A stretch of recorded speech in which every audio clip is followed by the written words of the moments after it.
Welcome to a look at not one, not two, but three mystery games by MMC, murder mystery cases. Now, those of you who have watched my channel in the past may be thinking, haven't you done this one before? No, I haven't, and yes, I have. So a long time ago, I reviewed three mystery cases from MMC. At the time, two of the cases were games initially released as FPI, Freestyle Private Investigation games. They were rebranded as MMC. I also looked at a case set at the Eiffel Tower in that video. And at the time, those games were written by Dave Neal, and it seems there's been a big change in the MMC universe as a new writer appears to have taken over and a new format. So in this video, I'll be going over the new format and giving you my thoughts on each of these three games. The three games are Murder of an Activist. Now this one has a difficulty of 2.5 stars. So this is very much aimed at the beginner gamer. Death at Area 51 is rated 3.5 out of 5 for difficulty. Death of an Influencer is rated at 4 out of 5 for difficulty. Although on the surface, this one would appear to be the one more friendly to advanced players, people looking for an extra challenge, I would say that I found finding the actual killer to be more difficult in Death at Area 51. There's a bit more work to do in terms of finding the actual killer. However, in terms of finding out motives, there's a little bit of work you have to do in finding out the cause of death in this game. That is why this game is rated 4 out of 5. There's a little bit more work you'll also have to do in terms of giving people an alibi. But actually finding the killer I felt was quite straightforward in this game. So if you are thinking about which one's more difficult, have a think about whether you want the 3.5 or 4. There's not a huge amount of difficulty, especially in terms of actually proving who the killer is. You're going to have to do more work in this one, Death at Area 51. Each of these games are essentially one-time only play in that once you know who did it, you know all the motives and alibis, there's really no reason you would play it again other than just to have some thought about the game design process and so on. You're not going to destroy anything, and you'll be able to pass it on to a friend or family member. As they are one-time plays, how much bang for your buck are you getting? Now, it says on the back here that Death of an Activist, the beginner-friendly case, is going to take you about 2.5 hours. Playing it solo, I would say it's perhaps less than 2 hours, and if you're playing with a group, you're probably going to get through it more quickly than that. Death at Area 51, it says about 2.5 hours. I would say that also seems a little bit long. I think I got that done in less than that. I would say probably closer to 2 hours. Death of an Influencer, it says 2 to 3 hours. I would put it as closer to 2 hours. If you compare this to a game like Cryptic Killers, which is another popular mystery case brand that you can find on Amazon where these games are also sold. Cryptic Killers, especially the more recent games, tend to be a little bit longer. You tend to get things like booklets. So if you are looking for a more in-depth case, I would recommend trying Cryptic Killers instead of this brand. But if you do want something that's a little bit more direct, then I think these cases are pretty solid. I can't say whether it's worth the money. That's a decision you ultimately have to make yourselves. They usually cost about $20 US on Amazon. From time to time, they do run some promotions where you can get the cases for a few dollars less. Later on in this video, I'm going to show you some of the content from the cases. For the most part, these are just going to be things that you would see if you bought the game and opened the first envelope of the game. So I'm not giving away any of the big plot details in this video. It is worth noting that Death at Area 51 does contain the most physical content. It contains 47 pieces of evidence, whereas the other two games, Murder of an Activist and Death of an Influencer, a little bit less than 30 pieces of evidence. I think it's 28 in one and 27 pieces of evidence that you can actually feel and touch in the other. Each of these games does contain a significant amount of online evidence. One of the interesting things about the new format of the game is that you'll do a bit of phone hacking and you'll be able to access a very realistic clone of the victim's phone and go through the phone and uncover some juicy details and get some smoking gun evidence to solve your case. Each of the cases is rated as suitable for ages 12 and over. Obviously, being murder mystery games, the game does revolve around a murder. There are no grisly photos of dead bodies in these stories. As far as other types of content goes, Murder of an Activist does feature some fairly intense exchanges over messaging threads, which does contain some abbreviated swear words. In Death of an Influencer, the influencer that these stories are centered around involves a program similar to what's very popular in the UK, the TV show Love Island, where you get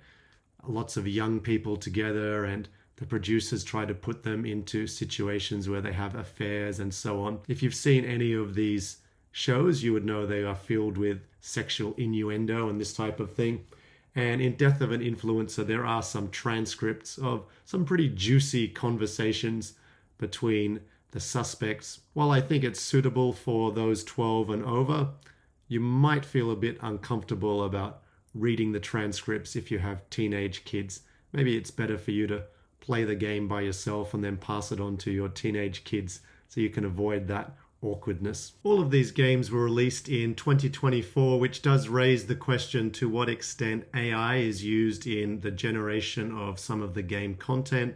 And it is clear from a couple of the photos used in Death at Area 51 that AI was used to generate some of the pictures. There's no declaration within the game itself to what extent AI has been used, but you do get some weird pictures. I don't know to what extent AI generation has improved, but if you have a look at the legs of the people in this picture, you'll notice that one person's leg just appears to merge into another person's leg as though they are a what's the more politically correct term for Siamese twin? Conjoined twins. And there is another picture in the Death at Area 51 that's clearly like AI generated, which does feel a bit weird. And because we're looking at a game involving Area 51, where there's always the specter of some kind of alien-related storyline, using this type of picture does maybe send you down a different rabbit hole if you're actually thinking that maybe these people are, something like the creature from The Thing. They're not fully formed humans, but they're able to multiply in strange, bizarre configurations. One can only speculate how AI is used in the generation of any other content in this game. There certainly does appear to be quite a lot of Photoshop involved in the Death of an Influencer game. In each of these games, you'll see a lot of realistic criminal evidence. Some of it will be background, some of it will be connected to the crime scene or in the form of witness statements. There aren't a lot of police interviews present, which does distinguish it from some similar games in this genre. The main aim will be to try and solve whodunit. I'll get more into some other aspects of this game when I discuss the format. Some people might feel that the discussion of the format might spoil their experience by giving them some expectations. So before I go into discussing the format, I'll go over my thoughts on each game. And if you don't want to hear me discuss the format, you could check out of this video. Of the three games, I felt that Death of an Influencer was the best iteration of the new format this game is using.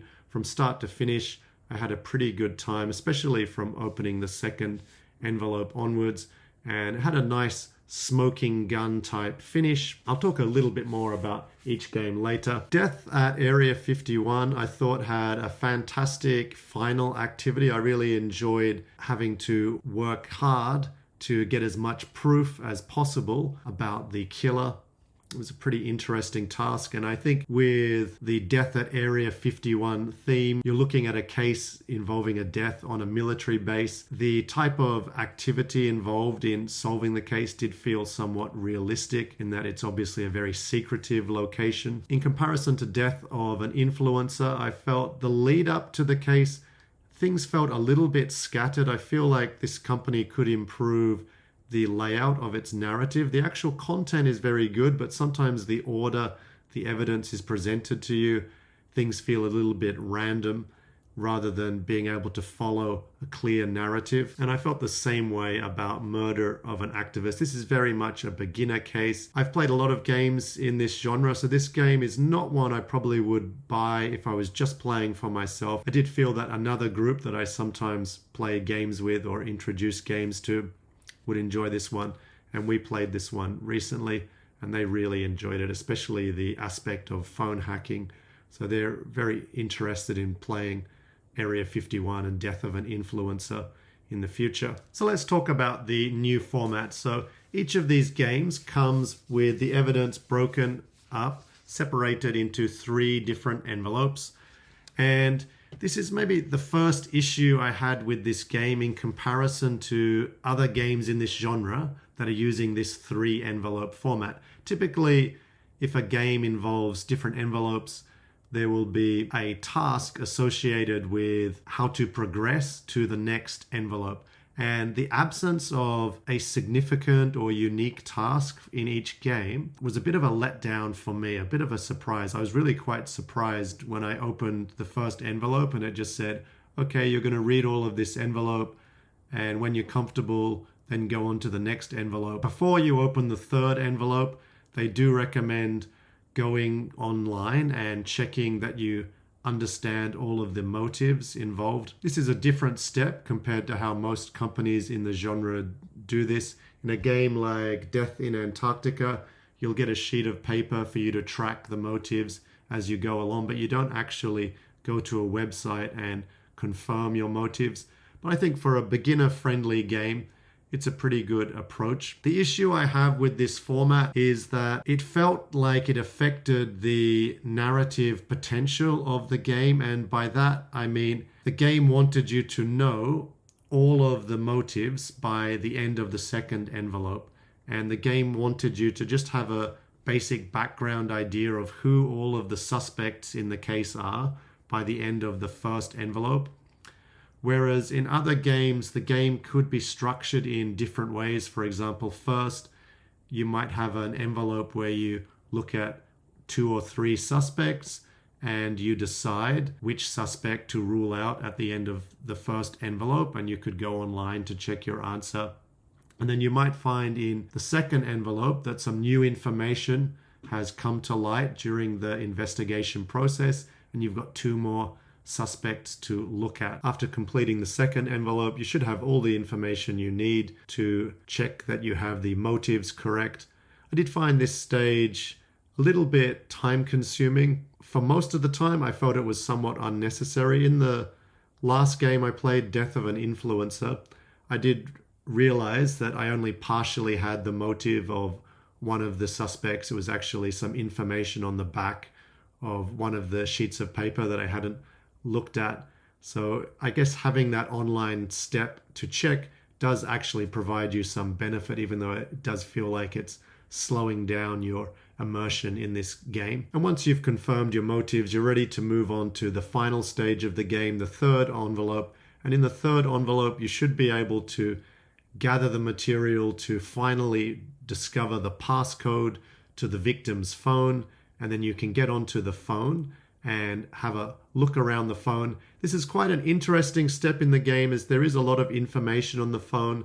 They've made an effort to give you a realistic experience of going through somebody's phone. Of course, there isn't as much overwhelming volume of data that you would find if you checked a random person's phone, but there's enough here to give you some little hints about their life, some little background character details, as well as some juicy evidence to finally convict someone in this case. The most positive part of this phone aspect is it does provide real aha moments, because you get real strong smoking gun evidence. The weak point of having this phone system is because you know from the beginning that you've got this phone that you can't access and you need to find a password in order to access the information. You do feel like the other parts of the game are a bit less important, and it's just there to fill your time before you finally get onto the phone and get the key proof you need in order to solve this case. And the nature of having smoking gun evidence does perhaps lower the difficulty level of the game itself. So it's a real trade-off. I certainly do like the voyeuristic aspect of having access to someone's phone, especially I think in Death of an Influencer, when you're looking at people with much more glamorous lifestyles than your own and getting onto the phone and going through their Instagram and private photos and so on. All of the newer MMC cases, all of the ones you'll find if you go on Amazon now, do include this phone hacking aspect, as well as the upcoming ones that might be available by the time I release this video. So if you are interested in that, there's plenty to look at when it comes to the MMC range. My biggest issue with the current format is I feel like the game needs to focus more on delivering a solid narrative and not worry so much about having a fixed system where you have to be able to identify all motives by the end of the second envelope. And what I mean by this is the actual game content is very good. Just the order of presentation at times is really quite perplexing. In this case, you have a victim who dies during a public protest in a stadium at an aquarium during a dolphin show. Because of this, you have lots of witnesses. It happened in public, and you're basically coming onto the case the day after the crime. You've got the newspaper report of the case. And then that's basically all the information you get relating to the crime itself in the first 1 or 2 envelopes, which is really strange. You're coming onto this case the day after it happened in public. It would be likely that the amount of information that is available on this case, first-hand evidence available via video and witness testimony, would be all over social media. There would probably be more evidence of this crime than most of the crimes that had occurred during the 20th century. So instead of getting things like witness statements or screenshots of the things that the protesters had placed on the aquarium's screens, in the first act, you're getting a lot of message details, SMS threads, which really feels a bit strange. We haven't even really worked out what it is, how it is that this man died. And what makes it worse is the order of information when you get to the third envelope. When you get to the witness statements give you the impression that there is a particular cause of death that is most likely. The problem is, just before we've seen this witness statement, we've been given an autopsy report, and the autopsy report makes it very clear that the cause of death that is about to be hinted at in the witness statement is not the cause of death. We already have the cause of death, so we're kind of neutering the importance of the witness statements greatly. A better way to present this game would be to show the witness statements early on, and then later you can include the autopsy, which of course would come later than things like the witness statements. And I had similar issues with the Death at Area 51 game. By the time I got to the end, I was like, wow, this was a really good story. Everybody had strong motives. Anybody involved in this story could have been the killer, and it would have fit nicely. So Area 51, I think, is a good game for intermediates and above. It does have some kind of alien theme. For some people, they might feel like there's a bit too much alien-related content. Other people, like myself, I actually wanted a little bit more of this kind of fun alien content, but it's probably enough to strike a perfect balance between the people that think having this in the game is a little bit on the nose and people that just wanted a little more like goofy alien-related content. I think this is a good case for an intermediate player and above. Death of an Influencer had some very well-written content. There was one aspect of this game where you have one of the suspects that's a supporter of the Indonesian communist movement. There's some articles from the communists in Indonesia decrying the effect of influencers on the local culture. I thought that was very interesting. And the other threads in the story relating to the victim, his girlfriend, and others in the game I thought were very interesting. An issue some people might have is because the smoking gun evidence is so clear, they may feel like it's a bit tedious to go through the process of ruling out the alibis. It is a little bit more difficult to identify the alibis for each member of the game. And I felt like because it was so clear who the killer was, it felt like an unnecessary step. But to actually get to the final solution of the game, you have to enter everything at the end correctly. You need the killer and all of the motives, all of the alibis of the other suspects. Having aspects like the communist anti-influencer storyline within Death of an Influencer, I felt really kept things focused on the actual topic of the case, which I found that they did pretty good job with across these games.